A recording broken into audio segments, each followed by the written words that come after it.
കൂട്ടുകാർക്കും നല്ലൊരു ദിവസം ആശംസിച്ചുകൊണ്ട് മാമ്പഴത്തിന്റെ പുതിയ വീഡിയോയിലേക്ക് സ്വാഗതം. ആദ്യമായിട്ട് കാണുന്നവരാണെങ്കിൽ ചാനൽ ഇഷ്ടപ്പെട്ട ഒന്ന് സബ്സ്ക്രൈബ് ചെയ്യാൻ മറക്കരുതേ.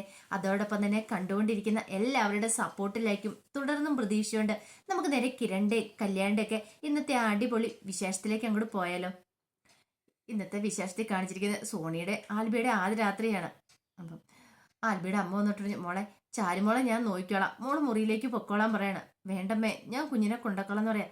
അതൊന്നും കുഴപ്പമില്ല, ചാരുമോളെ കുറിച്ച് ഓർത്ത് ഒരു ടെൻഷനും വേണ്ട മോൾക്ക്, അവൾ ഞങ്ങളുടെ കൂടെ കിടന്നോളും.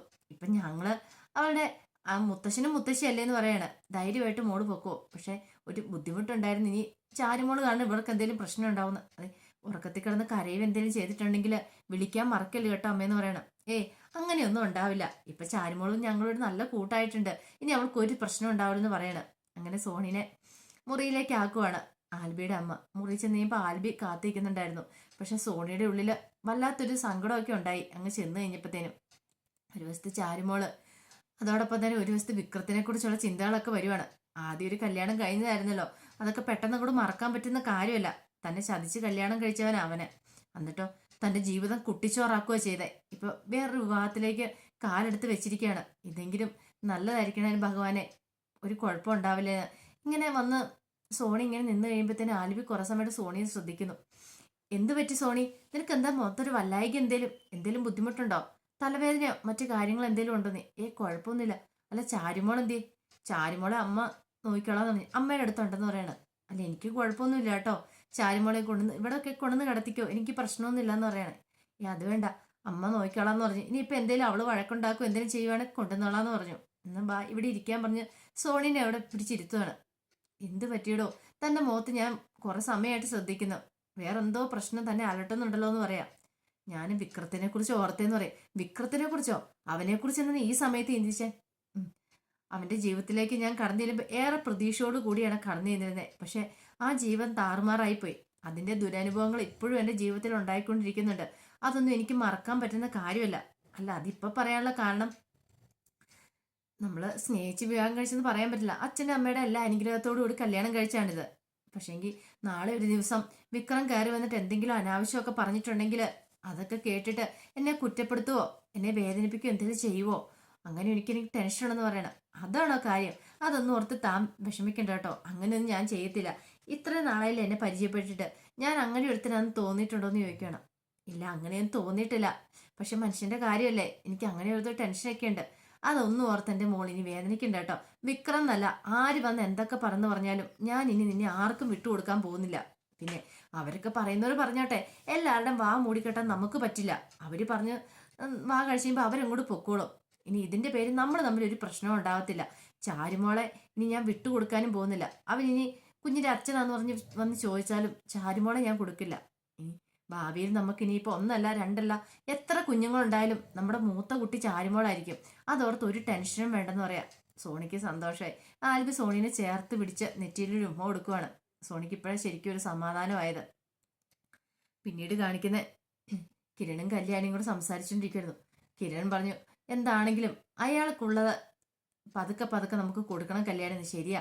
ഇനി അത് വെച്ച് താമസിപ്പിച്ചിട്ട് കാര്യമില്ല. മനോഹർ എന്താ ചെയ്യുന്നതെന്ന് നോക്കട്ടെ. മനോഹറിന്റെ മനോഹറിനോട് പറഞ്ഞിട്ടുണ്ടല്ലോ, ഇനിയിപ്പോ നമുക്ക് ധൈര്യമായിട്ടിരിക്കാം. പതുക്കെ പതുക്കെ വേണം അയാളെ ഇല്ലാതാക്കാനായിട്ട്, ഒറ്റയടിക്ക് ഇല്ലാതാക്കല്ലേ. അതിനുള്ള ഡോസ് ഇങ്ങനെ കൊടുത്തോണ്ടേ ഇരിക്കണം എന്ന് പറയാം.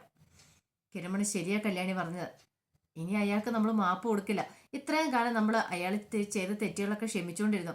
പക്ഷെ ഇനി അങ്ങനെ മുന്നോട്ട് പോയിട്ടുണ്ടെങ്കിൽ, ഇന്നലെ ചാരുമോളെ ഇല്ലാതാക്കാൻ ശ്രമിച്ചത് ഒരുപക്ഷെ നാളെ കല്ലുമോനായിരിക്കും. അതുകൊണ്ട് ആ ദുഷ്ടൻ ഇനി ഒരിക്കലും ആരുടെ നേരെ കൈ പൊക്കരുത്. അയാൾക്ക് ആരെ ഇല്ലാതാക്കാൻ തോന്നുകയും ചെയ്യരുത്. ഇഞ്ചിഞ്ചായിട്ട് അയാളെ കൊല്ലണമെന്ന് പറയാം. കല്യാണം ശരിയാ. ഇന്ന് നമ്മുടെ എല്ലാവരും ഒരു സന്തോഷമായിട്ട് ജീവിതമായിരുന്നല്ലോ.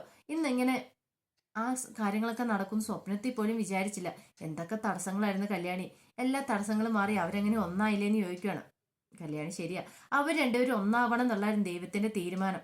അങ്ങനെ ദൈവം സോണിക്ക് ആൽബിക്ക് വേണ്ടി വിധിച്ചായിരുന്നു. അതുകൊണ്ടാണല്ലോ എൻ്റെ ആങ്ങളെ പോലെ ഒരു ദുഷ്ടന്റെ പിടിയിൽ നിന്നും സോണി രക്ഷപ്പെട്ടത്. ഇല്ലെങ്കിൽ എന്തായിരുന്നു പാവം സോണിയുടെ വിധി.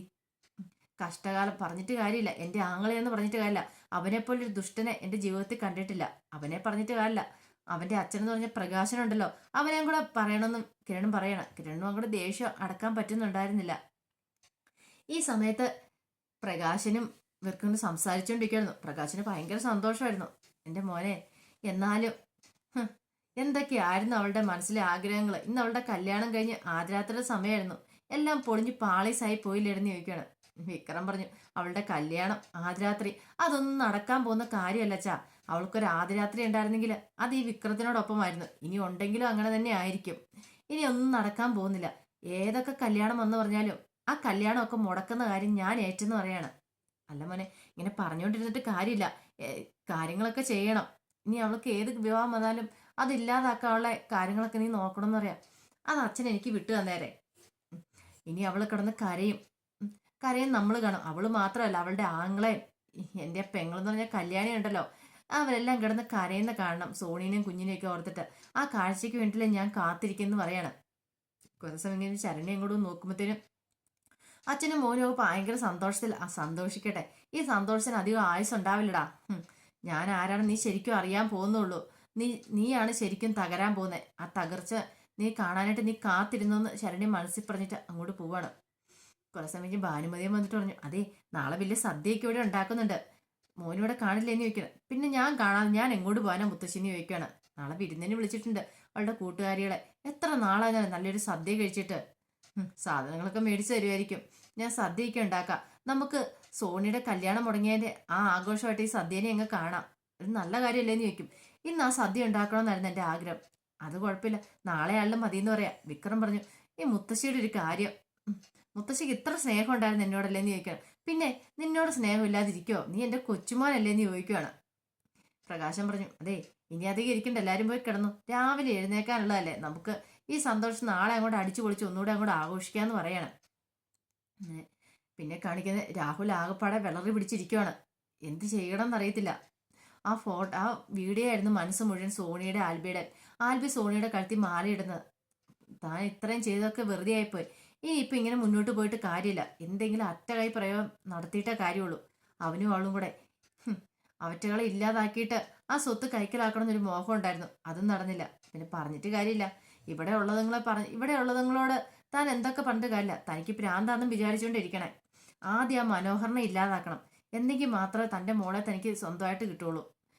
അതോടൊപ്പം അവൻ സത്യങ്ങളൊന്നും ഒരിക്കലും തുറന്നു പറയാതിരിക്കണമെങ്കിൽ താരയെക്കുറിച്ചുള്ള ഇടയ്ക്കിടയ്ക്ക് അവൻ തന്നെ ഭീഷണിപ്പെടുത്തുവാണ് താരയെ വെച്ചിട്ട്.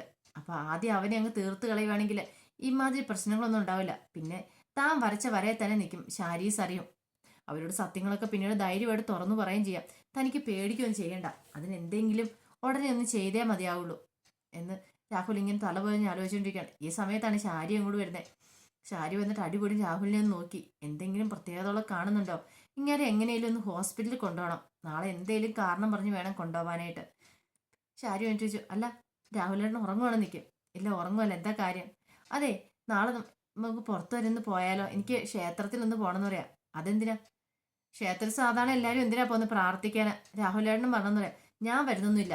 അത് പറഞ്ഞിട്ട് കാര്യമില്ല, വരണം. ഇപ്പോഴത്തെ ഈ മാനസികാവസ്ഥയിൽ രാഹുലേട്ടൻ ക്ഷേത്രത്തിൽ ഒന്ന് പോയി പ്രാർത്ഥിക്കുന്നതൊക്കെ നല്ലതെന്ന് പറയാണ്. വരണമെന്ന് പറയാം. അവസാനം വരാമെന്ന് പറഞ്ഞ് സമ്മതിക്കുവാണ്. ഒരു രക്ഷപ്പെട്ടു. ഈ പേര് പറഞ്ഞെങ്കിലും കൊണ്ടാ. ഇല്ലെങ്കിൽ ഇങ്ങേര് ഒരു കാരണവശാലും വരാൻ പോകുന്നില്ല. ഇനിയിപ്പോൾ ഇവിടെ നിന്നിട്ടുണ്ടെങ്കിൽ തൻ്റെ മരുമോനെ തന്നെ മോളെയും വരെ ചിലപ്പോൾ ഇങ്ങേര് ഇല്ലാതാക്കും. അവസാനം ഭ്രാന്താന്ന് പറഞ്ഞ് തീരുമല്ലോ. പക്ഷേ തങ്ങളുടെ ജീവൻ പോയിട്ട് അത് പറഞ്ഞിട്ട് വല്ല കാര്യമുണ്ടോ? അതിനു മുമ്പ് ഹോസ്പിറ്റലിലാക്കുന്നതാണ് നല്ലത്. അങ്ങനെ ഒരു തീരുമാനമൊക്കെ എടുത്തുകൊണ്ടാണ് ഷാരി ഉറങ്ങാൻ കിടന്നത്. പിന്നീടാണെങ്കിൽ പിറ്റേ ദിവസം രാവിലെ ആയപ്പോഴത്തേനും ശരണ്യ ഭാനുമതിയും അമ്മയോട് വന്നിട്ട്, അതെ കാര്യങ്ങളൊക്കെ നന്നായിട്ട് വേണം ചെയ്യാൻ കേട്ടോ. ഒന്നിനും ഒരു കുറവുണ്ടാവരുന്ന പറയാം. അതൊക്കെ മോൾ എന്നോട് പ്രത്യേകം പറയേണ്ട ആവശ്യമുണ്ടോ? അതെ എനിക്ക് വരുന്ന ഗസ്റ്റുകൾ അത്ര VIP കളാ. അവർക്ക് ഒരു ബുദ്ധിമുട്ടും ഉണ്ടാവരുത് ഇവിടെ വന്നതിന് ശേഷം മാത്രമല്ല, ആഹാരമൊക്കെ നല്ല രുചിയോടെ ആയിരിക്കണം. എൻ്റെ മോളെ അതൊന്നും എന്നോട് പ്രത്യേകിച്ച് പറയണ്ട. നല്ല രീതിയിൽ തന്നെ ഗംഭീരമായിട്ടൊരു സദ്യ തന്നെ ഞാൻ ഉണ്ടാക്കണമെന്ന് പറയണം. പിന്നീട് ശരണ്യ സോണീനെ വിളിക്കണം. നിങ്ങൾ ഇറങ്ങിയോന്ന് ചോദിക്കാം. ഇപ്പം തന്നെ ഇറങ്ങുമെന്ന് പറയാണ്. ആ ശരി പോരാട്ടോ, ഇവിടെ എല്ലാം റെഡിയാന്ന് പറയണം. അപ്പം സോണി പറഞ്ഞു, നമ്മൾ ചെന്ന് കഴിയുമ്പോഴത്തേനും വിക്രത്തിന്റെ മാനസികാവസ്ഥ എന്തായിരിക്കും ആൽബേട്ടാന്ന് ചോദിക്കണം. അത് പിന്നെ പ്രത്യേകിച്ച് പറയാനുണ്ടോ സോണി? ഇതിനേക്കാളും വലിയൊരു തിരിച്ചടി അവന് കൊടുക്കാനില്ല. ഇത് കുറെ നാളായിട്ട് ഞാൻ ആലോചിച്ചുകൊണ്ടിരിക്കുന്ന കാര്യമാണ്. അവന്റെ മുന്നിൽ ചെന്ന് നിൽക്കുമ്പോൾ അവന്റെ തകർച്ച, അത് ആ മുഖത്തും നമുക്ക് വായിച്ചെടുക്കാൻ പറ്റണം ആ സന്തോഷം. അതുകൊണ്ടല്ലേ കല്യാണം എന്നുള്ള കാര്യം പോലും ഞാൻ പറയാതിരുന്നേ, ഇങ്ങനൊരു സന്തോഷം കാണാൻ വേണ്ടിയിട്ട്. അല്ല നിനക്ക് വേറെ കുഴപ്പമൊന്നുമില്ലല്ലോ അവനെ കാണുന്നുണ്ട്. എനിക്ക് എന്ത് കുഴപ്പം ആൽബേട്ടാ, ഇങ്ങനെ ഒരു തിരിച്ചടി അവന് കൊടുക്കാന്ന് പറഞ്ഞിട്ടുണ്ടെങ്കിൽ അതിൽ പരം എനിക്കൊരു സന്തോഷം വേറെ ഉണ്ടോ എന്ന് ചോദിക്കുകയാണ്. അങ്ങനെ അവരിറങ്ങാൻ നേരത്ത് അസ്റ്റമർ സൂക്ഷിച്ചും കണ്ടുമൊക്കെ പോയിട്ട് വരണം മക്കളെന്ന് പറയണം.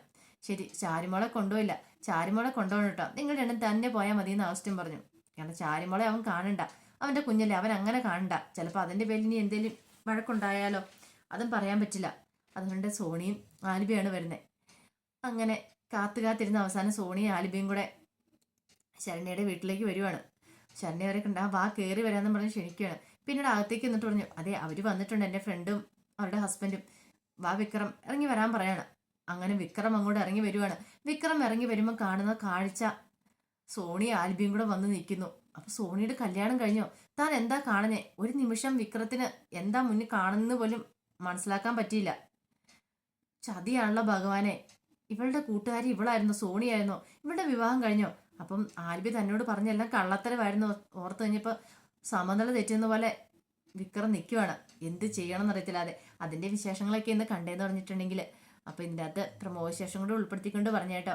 അപ്പൊ ഫുൾ വിശേഷം വന്നു കഴിയുമ്പത്തിന് എന്തെങ്കിലും മാറ്റമുണ്ട് അതോടും കൂടി കൂട്ടി ഞാൻ അപ്ലോഡ് ചെയ്യാം കേട്ടോ. ഒരിക്കൽ കൂടി എല്ലാവർക്കും നല്ലൊരു ദിവസം ആശംസിച്ചുകൊണ്ട് നിർത്തുന്നു. നന്ദി.